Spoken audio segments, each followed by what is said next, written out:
O cambio climático vén provocado polos cambios de temperatura debidos por unha parte a condicións naturais e por outra a man do ser humano desde a revolución industrial desenvolvida no século XIX.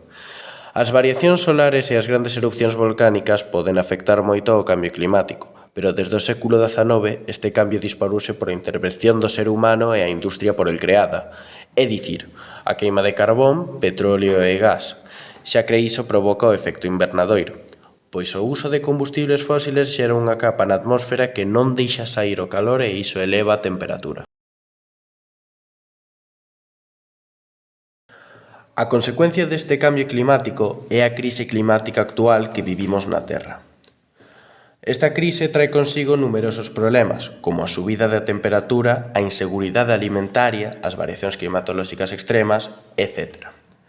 De todas elas, as primeiras víctimas son os sectores máis desfavorecidos da sociedade, e dentro deles, as mulleres. A substitución da palabra cambio por crise ven dada polo significado que achega a expresión.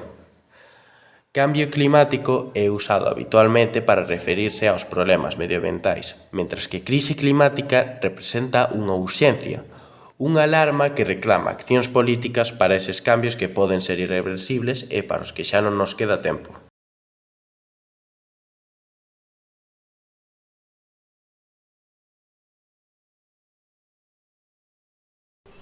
Ola, Jaume Cruz, Pimentel. Traballei na conserva algúns anos, agora mesmo non estou traballando. Pois son Yolanda, profesora daqui do Instituto Félix Muriel. Ola, son Manola e traballo nos muelles donde se descarga mexillón pola costa desde Muros hasta a zona de Aldán, o sea, de norte a sur. Ola, sou Mari Carmen, son de Taragoña e dedícome á venta de peixe e marisco. Carmen, de Bustelo, 64 años y ganadera. Sou María de Lourdes González Franqueiro, mariscadora de Apé de Rianxo. Pois escollino, en principio, porque non estudiei nada, non tiña ningún estudio, pois era o que me surgiu nese momento, seguín. Porque me gusta transmitir certa profesionalidade ao personal que traballa en servizos á comunidade, que é do que estou dando clases, e ademais porque é unha forma de cambiar o mundo. Escollín este traballo porque era algo relacionado co que traballaba eu. Meus pais tiñan unha batea e entonces tuve unha oportunidade de cambiar de traballo e pareceume unha boa oportunidade. Non o escollín, mas ben foi unha lección que me veu dada, porque son filla única e miña abuela xa traballaba nesto, iba ao mar e vendía os produtos do mar, e despois meu pai dedicábase a outra cousa, pero asumeu o traballo con miña nai, e despois, cando eu me casei, pois o meu amai máis eu decidimos coller o traballo. Porque en la zona rural era lo más adecuado y aparte que me gustaban mucho los animales. É un traballo flexible e, ademais, compatible co traballo da casa. Pois, a ver, na conserva fanse moitas cousas. Limpiar pescado, enlatado, almacén, moitas cousas. Fixen un pouco de todo. Pois en formar profesionales ahora mesmo da rama de atención a persoas en situación de dependencia. Ver o progreso do alumnado. O meu traballo ten como dúas partes. Facémoslle un unha calidade,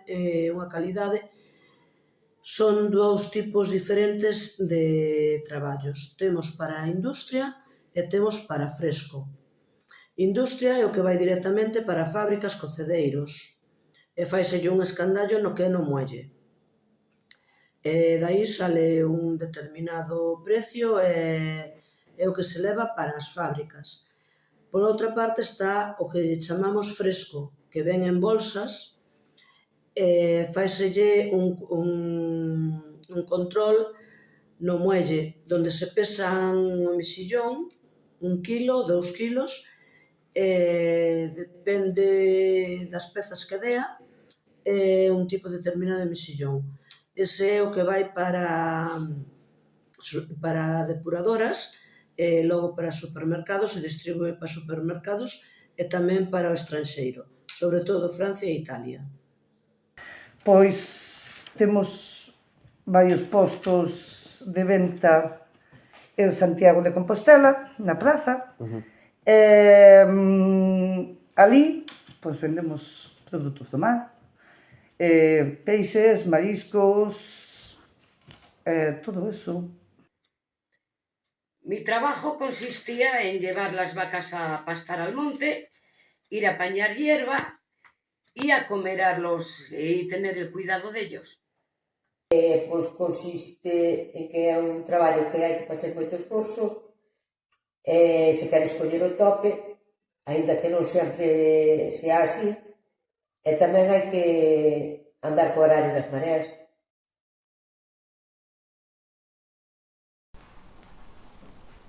Hasta ahora no. Ahora falan de que se nota algo ao estar relacionado co mar, no mar que se nota algo, esas consecuencias. Pois a verdade é que non coñezo demasiado Rianxo, de todo o que é o seu concello e a súa extensión, pero as veces que teño ido, bueno, pois é un pouco como o resto de Galiza, demasiado desmonte, quizás, ou demasiada plantación de eucalipto. O espacio natural en sí condiciona porque estamos vendo que nestes 2 últimos anos o mexillón, en concreto no meu traballo, non está medrando. Condiciona, por qué? Porque hai queimas que vai dar todo ao mar, hai moita porquería que vai dar todo ao mar, as fábricas, aunque pareza mentira, siguen botando vertidos ao mar, eso está todo sin controlar. Entonces, claro que condiciona. Condiciona o mexillón non medra, non colle carne, e iso require que moita xente que vivimos do mar nos estea perxudicando. Sí. E por qué? Sí, porque nós vivimos nunha zona que hai, para mí, moi bo produto do mar. Entonces, gracias a este produto, o meu traballo é mellor, porque a min xa me conocen polo produto, sobre todo, que levo de Rianxo. De Rianxo, Boiro, o que é a zona do Barbanza. Para min é o produto que mellor traballo, que mellor vendo. Entonces, eu teño moita clientela que ven especificamente polo produto da miña contorna, claro. No, de ninguna manera. Sí, porque temos que estar no mar sobre 5 horas. Igual que tanto o sol, que chova, que troño, que vente. Alarga o corpo resiste. Pois non moito, verdad? Bueno, penso que non en comparación con outras zonas, pero que o destino dos tempos está marcando que sí. A ver, houbo cambios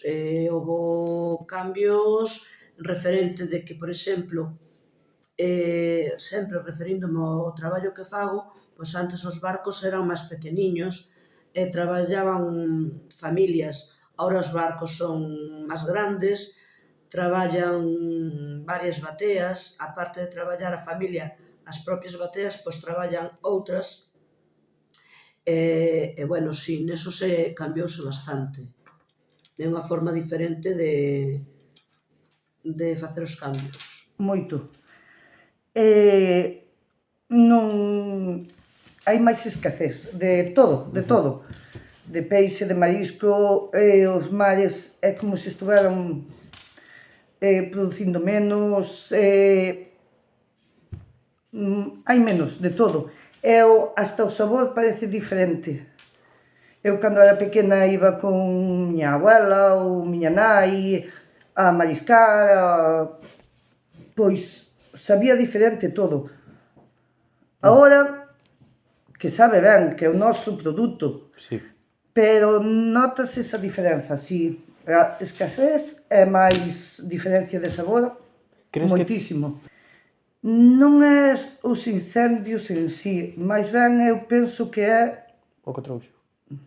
Non. Os incendios sí que levaron moita cousa para o mar, moita porquería, moito todo. Pero o mar xa está queimado de por sí.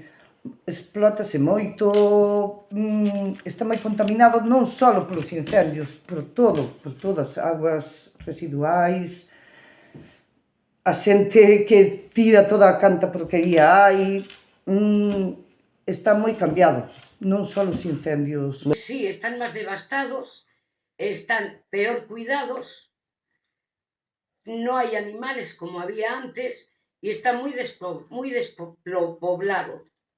A ver, os incendios son malos en todos os aspectos, especialmente cando ven a chuvia, a ceniza cae toda para o mar, entón contamina todo o marisco.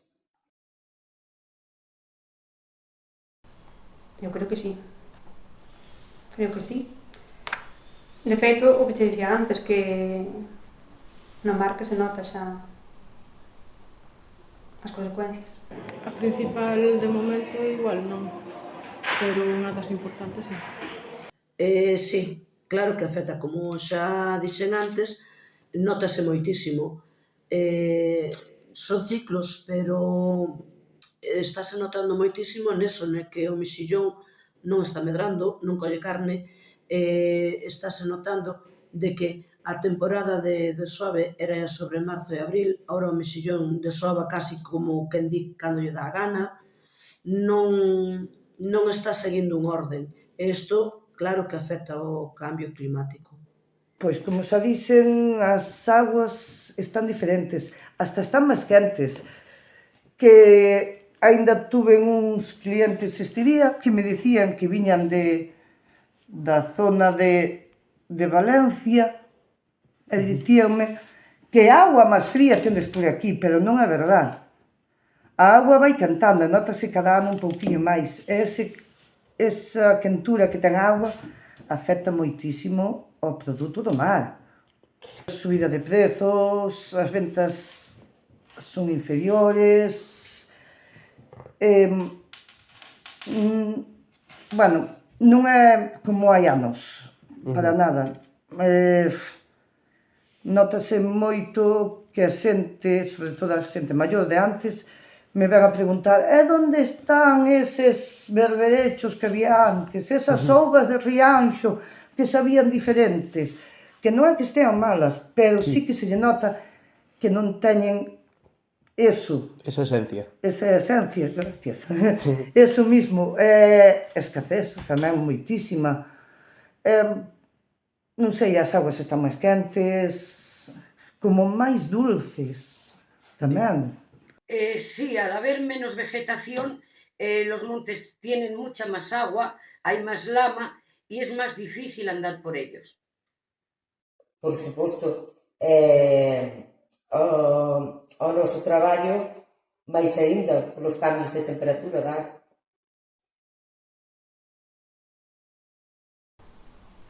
Non, eu creo que afecta tanto, eso afecta tanto a homes como a mulleres, creo eu. Sí, en tanto que son persoa e ser vivo, e como categoría específica muller, pois claro que me afecta. Como muller, vamos a ver, eu no donde traballamos homes, somos un equipo de homes e mulleres e todos facemos o mesmo traballo. O sea que a min directamente no traballo non me afecta. Creo que non me afecta. Non. O meu marido, como xa dixen, traballa comigo, traballamos xuntos, A ela afectalle da mesma maneira que a min. Non vexo diferencia.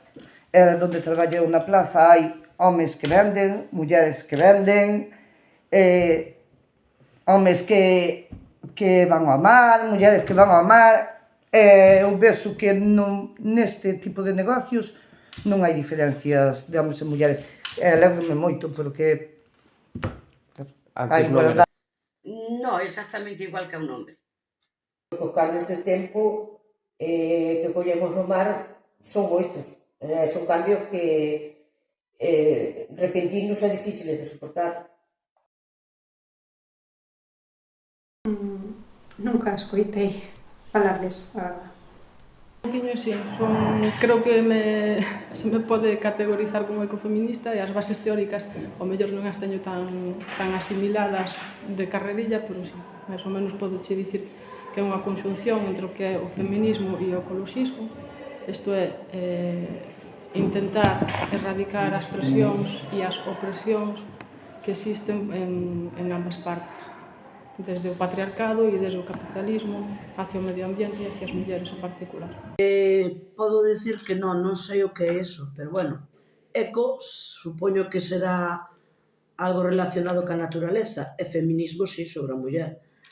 En conxunto, pois non o sei. Justamente non. Pois non. A verdade que non teño idea, aí non che podo contestar. O ecofeminismo é un termo clave pero pouco coñecido na sociedade actual. Este reúne dous ámbitos moi controvertidos hoxe en día, como son o cambio climático e a loita polos dereitos das mulleres. De feito, as ecofeministas foron as primeiras en dar a voz de alarma sobre a pobreza que cada vez máis ten rostro de muller. Cada 5 de xuño celébrase o Día Internacional do Medio Ambiente. É inevitable pasar por este día e non abordar o ecofeminismo, que é un movemento que pon en relación a degradación da natureza e a opresión da muller. Dentro deste movemento hai dúas correntes importantes que son o Chico, nacida na India e difundida por Vandana Shiva, que recibiu o Premio Nobel Alternativo, e o Cinto Verde, xurdida en Kenia e liderada por Wangari Maathai. As propostas do ecofeminismo coinciden co chamado ecoloxismo dos pobres e entre elas podemos destacar, por exemplo, a conservación de sementes, a denuncia da violación obstétrica, a protección e cuidado do medio ambiente,